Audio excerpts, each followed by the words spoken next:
Abra la Biblia en Hebreos capítulo 6, versículos 1 al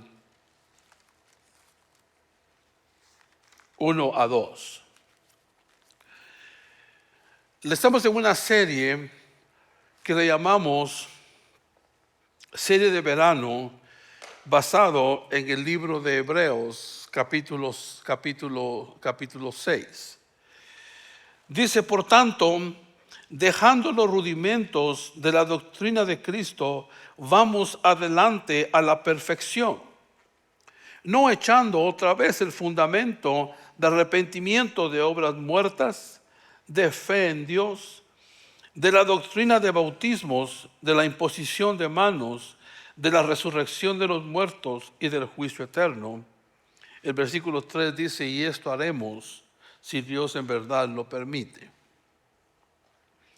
Hemos estado estudiando al respecto de estos 6 fundamentos de la doctrina de Cristo.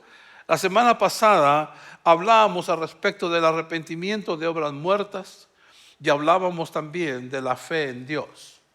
Hoy vamos a estar hablando al respecto de la doctrina de bautismos y de lo que es la imposición de las manos. Esos 6 fundamentos en su vida van a hacer que usted tenga una base sólida de lo que es la fe cristiana que nosotros profesamos. Está basado en los 6 primeros mensajes que Jesús trajo a esta tierra en su ministerio. Fue eso lo que Él estuvo enseñando por esos 3 años en el que Él tuvo de ministerio.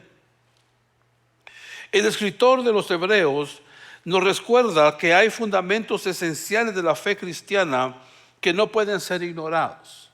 O sea, usted no puede ignorar estos 6 fundamentos bíblicos, fundamentos cristianos, porque le va a causar,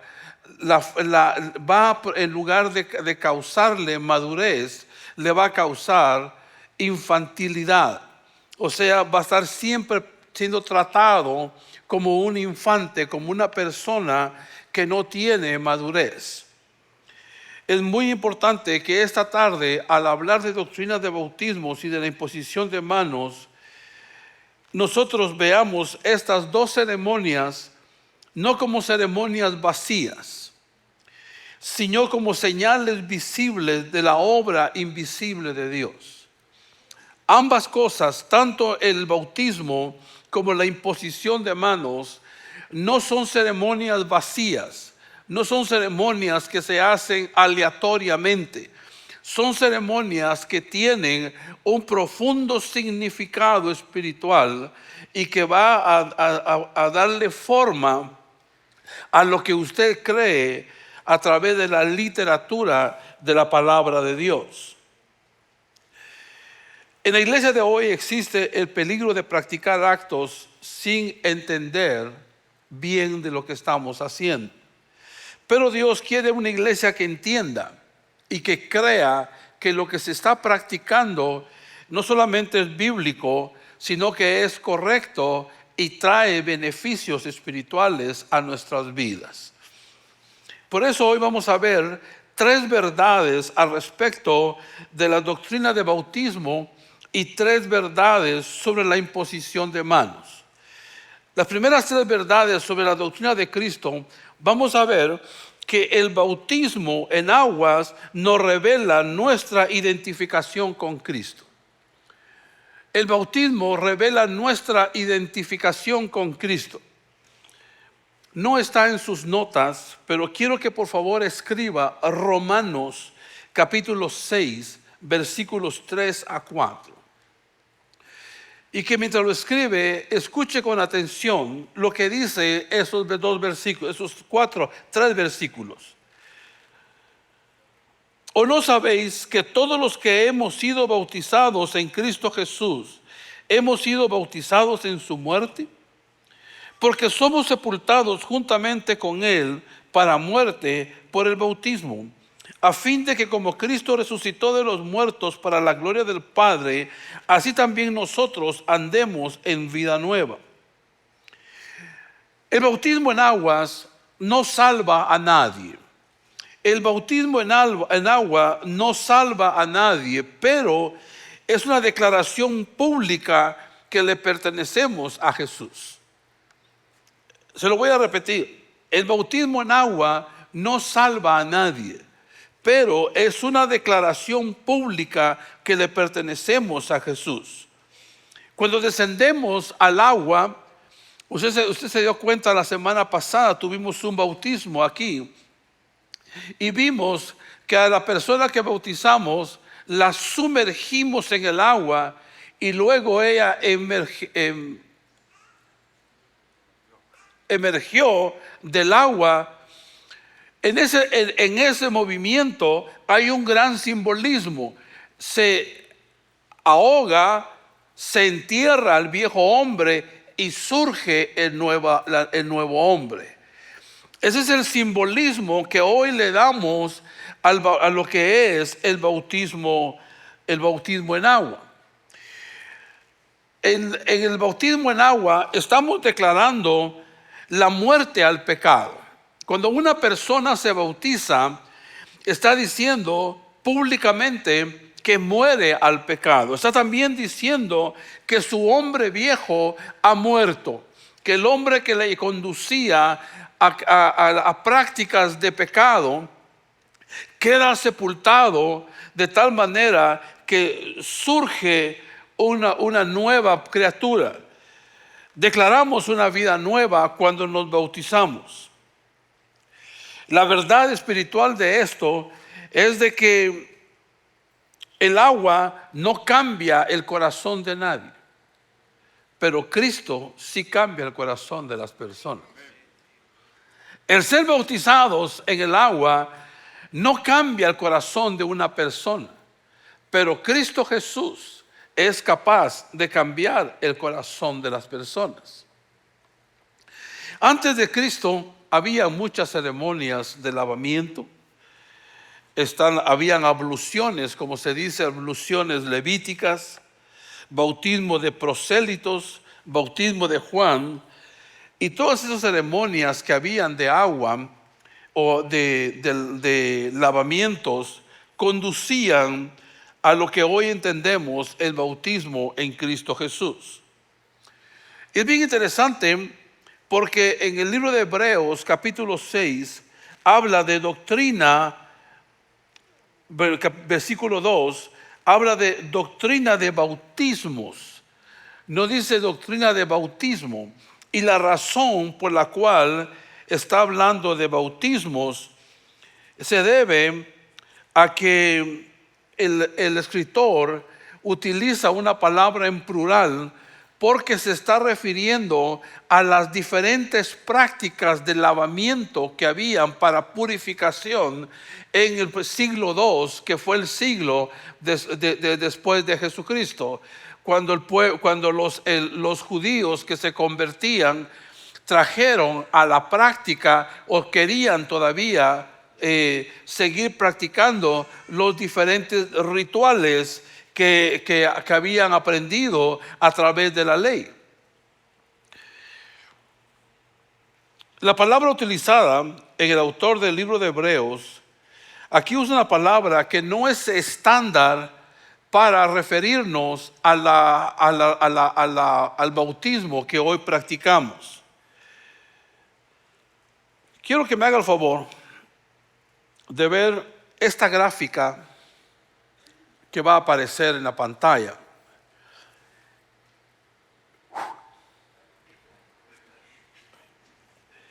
Esto que usted ve allí es lo que tenía el nombre,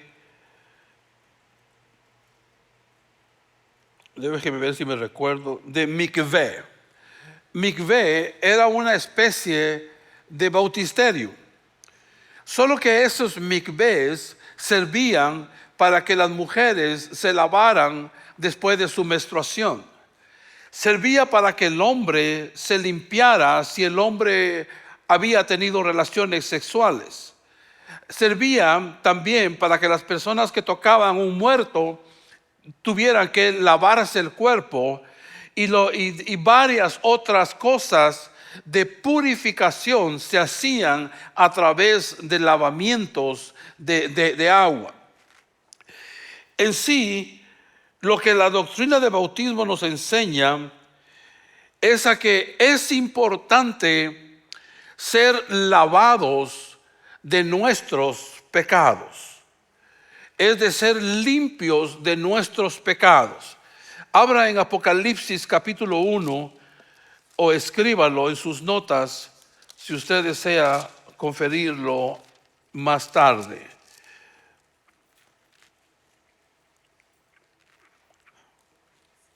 En Apocalipsis capítulo 1, versículo 5 dice: y de Jesucristo, el testigo fiel, el primogénito de los muertos, el soberano de los reyes de la tierra, al que nos amó y nos lavó de nuestros pecados con su sangre.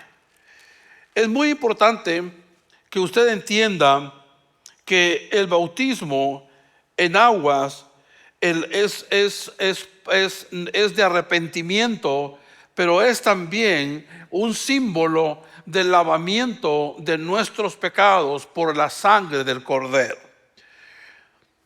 Yo no le voy a pedir que usted levante la mano, pero es muy común en nuestra cultura que las personas pasen por una ceremonia de bautismo cuando eran niños, cuando eran recién nacidos, cuando eran bebés. Sin tener ningún tipo de conciencia, los bautizaron y piensan que ese bautismo es válido el día de hoy. Y les voy a decir, no es válido si usted no sabía el por qué el bautismo se debe de llevar a cabo. El bautismo es una decisión personal que el cristiano toma para las tres cosas que ya dije anteriormente. Una, la publicación, la declaración pública de que renuncia al pecado, que muere al pecado y que se afilia a Cristo Jesús. Con ese grado de conciencia es que las personas necesitamos pasar por la ceremonia de bautismos. No podemos pensar que aquel bautismo que nos hicieron cuando éramos criaturas, pensemos que es lo mismo que la Biblia está diciendo, porque no tiene nada que ver con eso. También el bautismo tiene tanto significado que nos sumerge en la iglesia de Jesucristo. Nos mete dentro de la familia de Dios con algo que le llamamos una identificación plena, no de ser miembro de la iglesia local, sino miembro de la familia de Dios. Es muy importante que usted, si nunca lo ha hecho, que usted se bautice en aguas, porque eso le va a ayudar a levantar, a morir al viejo hombre y sumergir y levantarse como una nueva criatura en Cristo Jesús. Es el objetivo de la enseñanza de hoy, es animarle a usted a que obedezca. Si usted no lo ha hecho, que usted se bautice en aguas para poder sus pecados ser remitidos y poder lavarse con la sangre del Cordero, y con eso acabar con los trabajos de brujería, de hechicería, de macumba, candomblé y tantas otras cosas que hay que hacen efectos negativos en la vida de las personas. Cuando una persona se bautiza, rompe con muchas cosas que tradicionalmente o por cultura las aprendemos y dejamos que nos las hagan porque pensamos que son buenas para nuestra vida. Pero cuando usted se bautiza, renuncia a todo eso y se queda fijo en su convicción de que usted le sirve a Dios a través de su creencia en Cristo Jesús. La segunda verdad al respecto del bautismo es que el bautismo en el Espíritu Santo nos capacita para vivir y servir. En Hechos capítulo 1, versículo 5, nosotros vamos a leer lo que dice Hechos capítulo 1, versículo 5.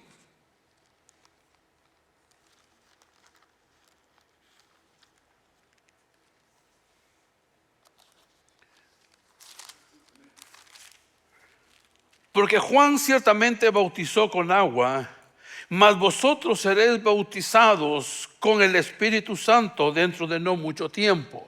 Esa es una promesa que está haciendo para el pueblo que rodeaba a Jesús en aquel entorno, en aquella ocasión. Pero también no deja de ser una promesa para nosotros los que creemos en Cristo Jesús. En Hechos capítulo 2, versículos 1 al 4, dice: cuando llegó el día de Pentecostés, estaban todos unánimes juntos, y de repente vino del cielo un estruendo como de un viento recio que soplaba, el cual llenó toda la casa donde estaban sentados, y se le aparecieron lenguas repartidas como de fuego, asentándose sobre cada uno de ellos. Y fueron todos llenos del Espíritu Santo y comenzaron a hablar en otras lenguas según el Espíritu les daba que hablase. Qué linda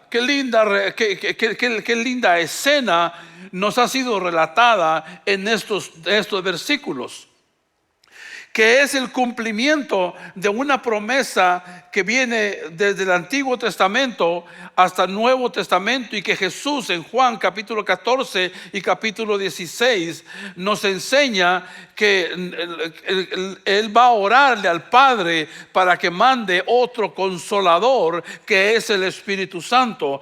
Nosotros los cristianos necesitamos saber que cuando recibimos a Cristo Jesús, también hemos sido bautizados en el Espíritu Santo. Y el Espíritu Santo, mis hermanos, no es para conmover nuestras emociones, sino es para guiarnos a toda verdad. El Espíritu Santo se manifiesta en su pueblo, el Espíritu Santo se manifiesta en la congregación. El Espíritu Santo es lo que usted y yo necesitamos para tener ese poder interno, esa fuerza superior, esa fuerza interna, para poder sobreponernos a las tentaciones, a las debilidades que nos conducirían al pecado. Y es necesario que usted y yo recibamos la unción del Espíritu Santo y que vivamos en ella, porque hay en el libro de Romanos capítulo 8 nos enseña que tenemos que vivir una vida en el Espíritu. Pero ¿cómo vamos a vivir una vida en el Espíritu si no tenemos conciencia de que el Espíritu Santo es algo que nos pertenece, algo que nos ha sido dado por la gracia y la misericordia de Dios?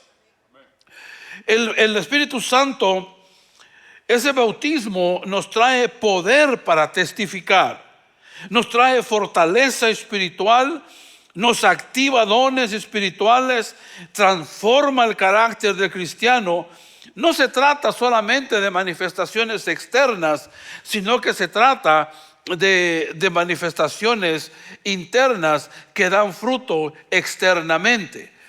Abra su Biblia en Gálatas capítulo 5, versículo 22 en adelante. Dice: mas el fruto del Espíritu es amor, gozo, paz, paciencia, benignidad, bondad, fe, mansedumbre, templanza. Contra tales cosas no hay ley. Entonces, cuando nosotros creemos, cuando vemos las doctrinas de bautismo, no podemos excluir la unción que necesitamos recibir del Espíritu Santo. La aplicación en nuestras vidas es de que la iglesia más que una estructura, necesita el poder del Espíritu Santo. ¿Cuántos dicen amén a eso? La iglesia no necesita tanta estructura, tanta burocracia. Lo que la iglesia necesita es el poder manifiesto del Espíritu Santo de Dios. Tercera característica de la doctrina de bautismos es de que el bautismo nos integra al cuerpo de Cristo. De acuerdo a 1 de Corintios capítulo 12, versículo 13, 1 de Corintios capítulo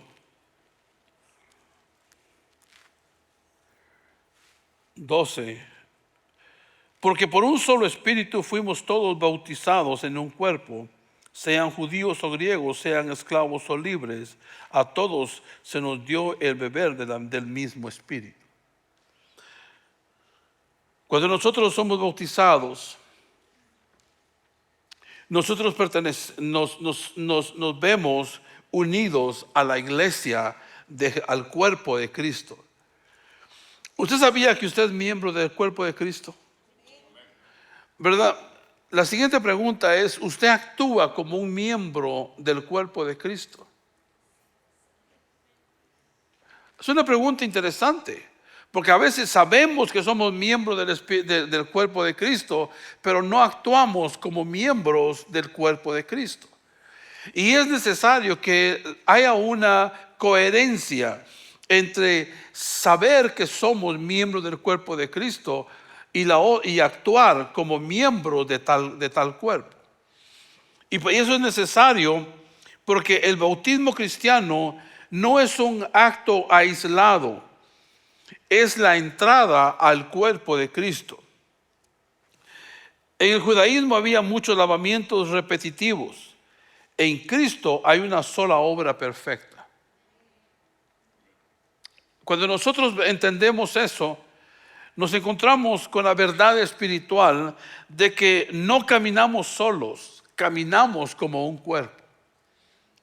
Cuando nosotros somos bautizados, ya no caminamos solos, caminamos en un cuerpo. Nos hemos hecho miembros del cuerpo de Cristo.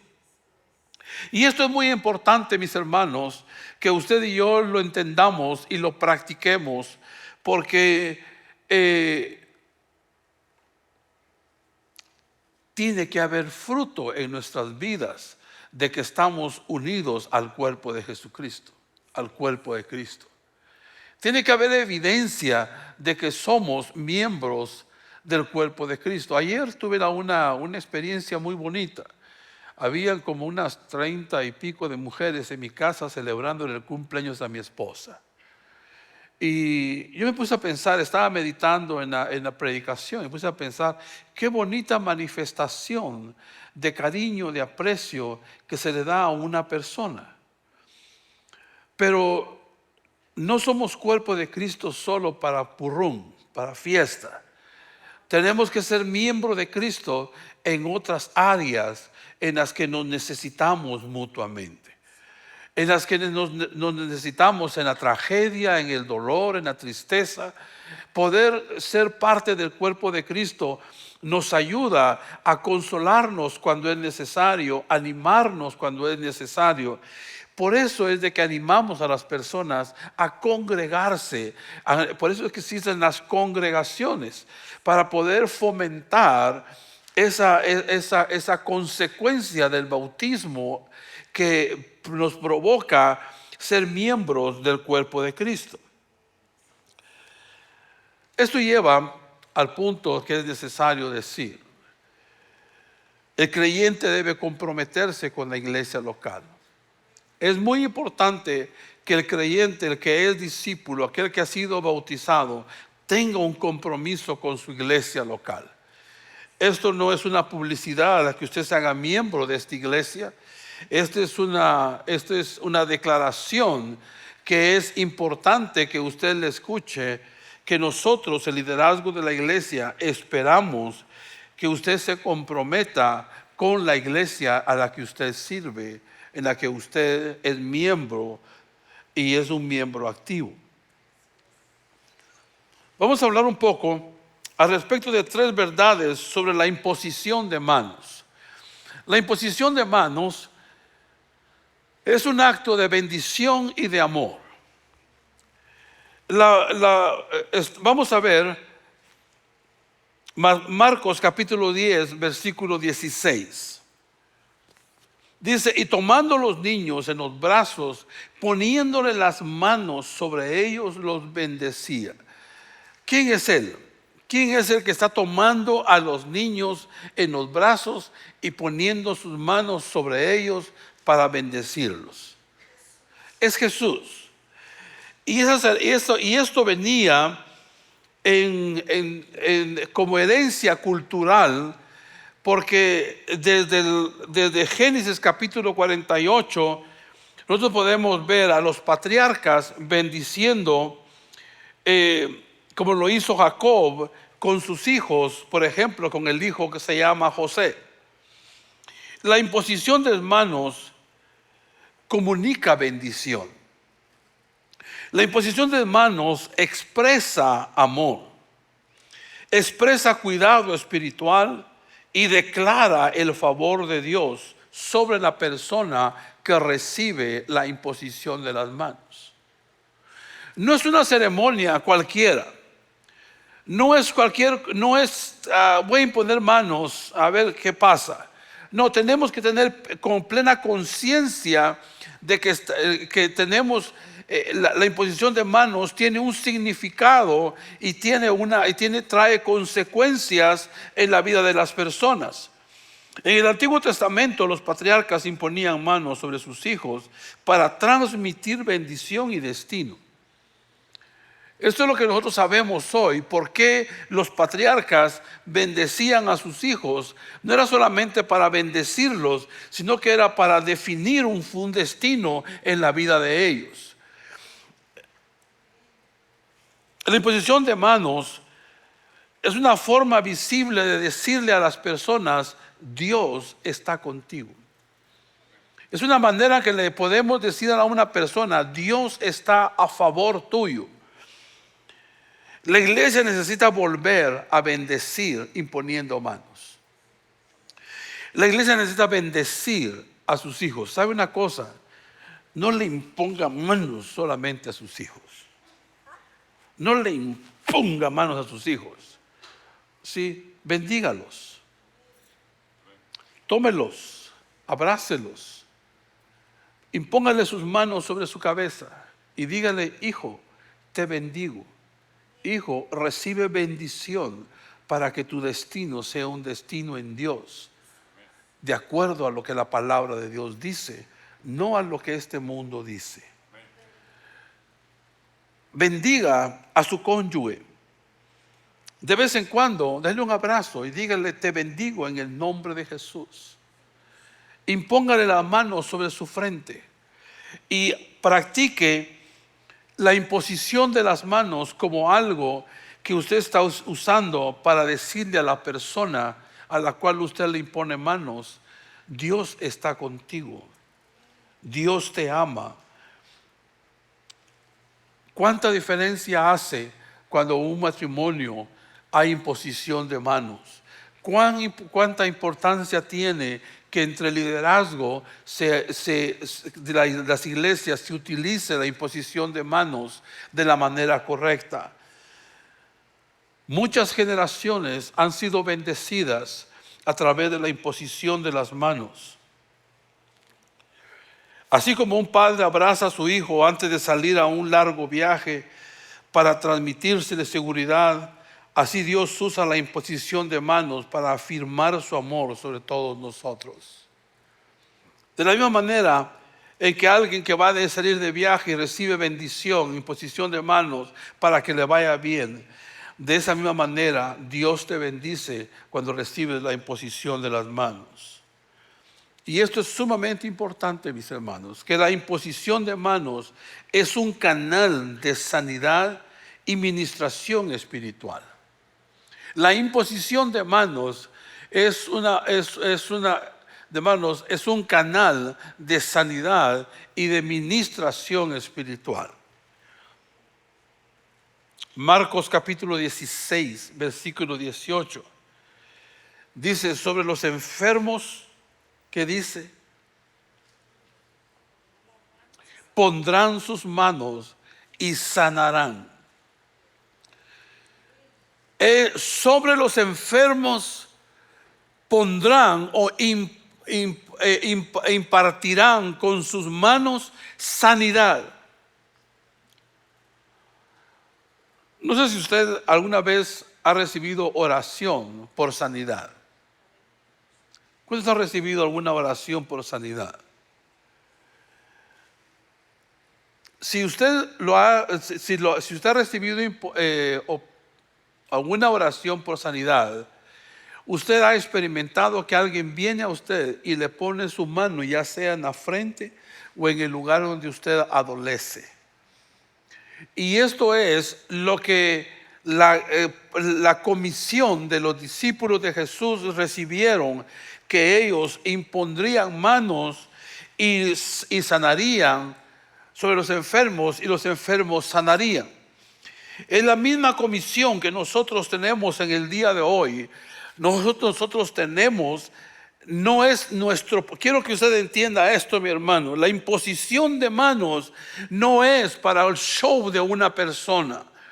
No es para que se crea, voy a pedirle al pastor Edgar Núñez que imponga manos sobre mí, porque él es el hombre de Dios, es el caudillo que Dios nos ha dado, y que le echen crema a los tacos y piensen que el poder viene del hombre. El poder viene de Dios. La bendición que uno imparte cuando impone manos no es una bendición que sale de la naturaleza del hombre. El hombre o la mujer que impone manos solo es un instrumento de las virtudes de Dios para bendecir a alguien más.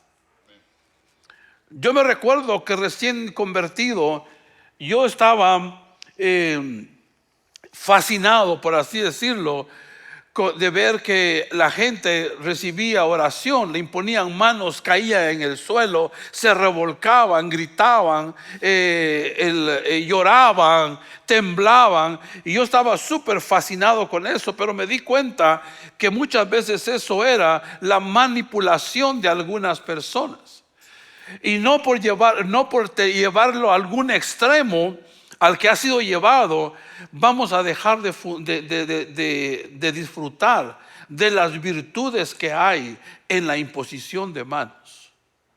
Es muy importante, mis hermanos, que nosotros escuchemos que dice Hechos capítulo 8 versículo 17.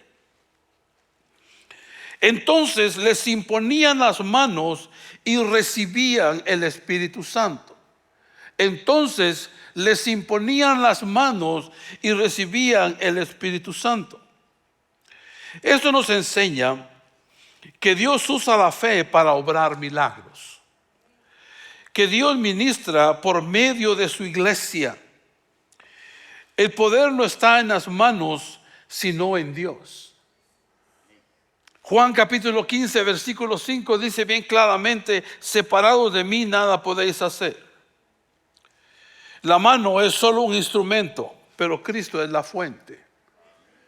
Y nosotros tenemos que aferrarnos a eso. La aplicación de esta enseñanza es de que no debemos tener temor en orar por otros. Dios sigue sanando el día de hoy. Dios sigue restaurando el día de hoy. Dios sigue fortaleciendo, sigue levantando muertos y sanando enfermos. No tenemos que dejar de practicar algo que es legítimo solo por los extremos a que esto se ha ido.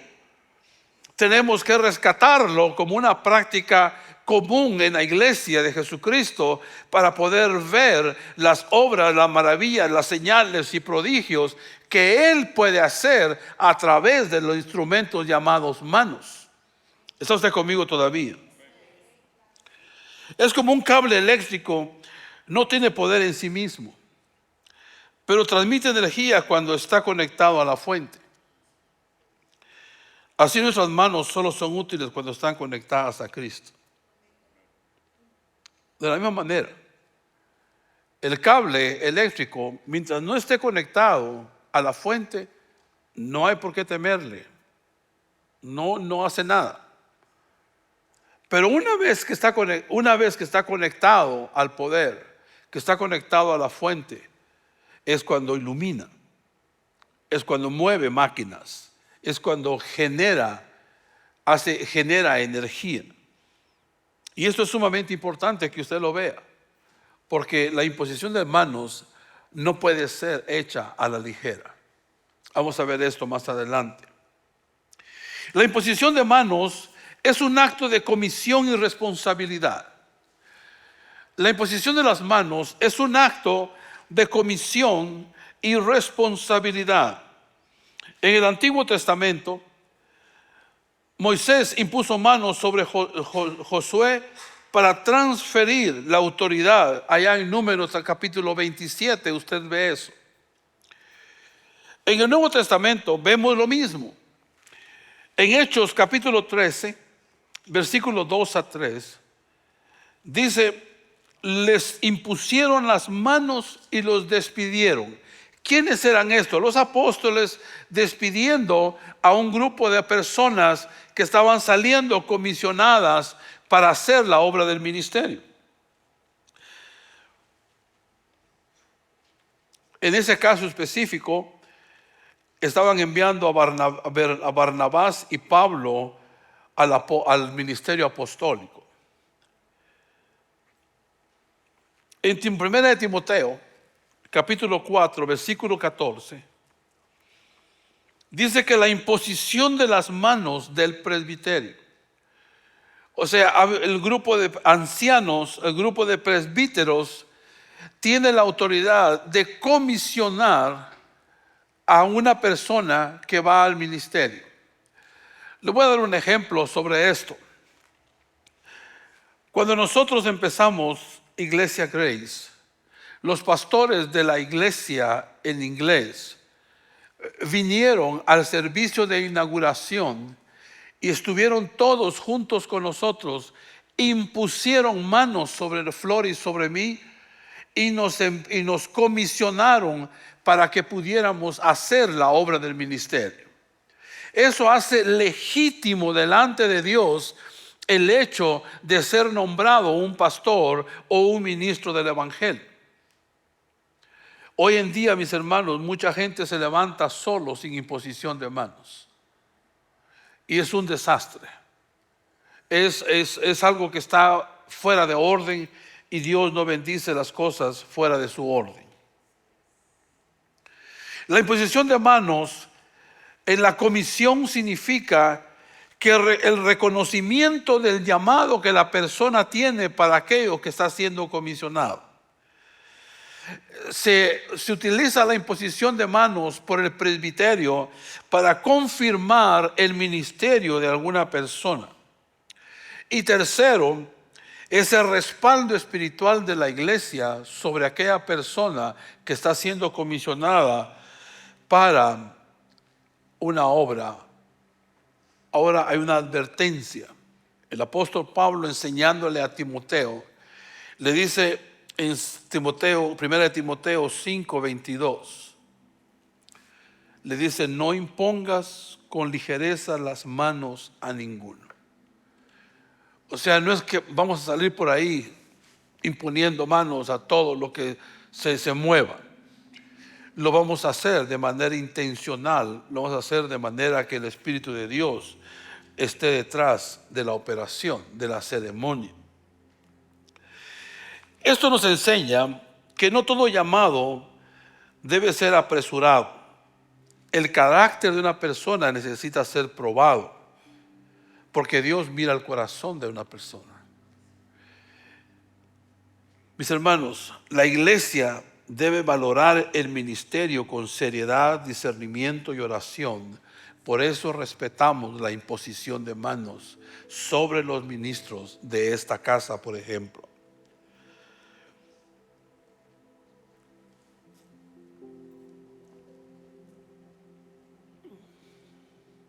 En conclusión, mis hermanos, la imposición de manos es mucho más que un gesto al azar. La imposición de las manos es algo muy intencional que debe de ser guiado por el Espíritu Santo de Dios y debe tener un significado. No está prohibido imponer manos, al contrario, debe de hacerse en la medida que se tenga fe para hacerlo.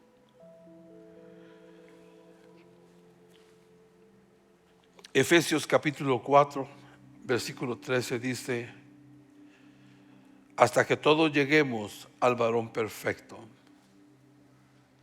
Es sumamente importante, mis hermanos, reconocer que Dios nos está llamando hoy a recibir su bendición, a ministrar por fe, a servir con responsabilidad, a crecer hacia adelante en la madurez espiritual.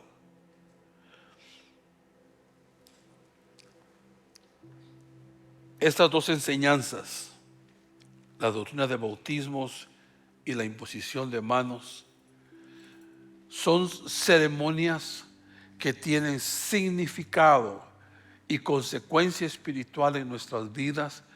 Por eso están en la Biblia y por eso es que las vamos a practicar. Por eso es que debemos practicarlas. Por eso tienen que hacer parte de las cosas que hacemos como iglesia y como cuerpo de Cristo. Póngase de pie y permítame bendecirlos en esta hora.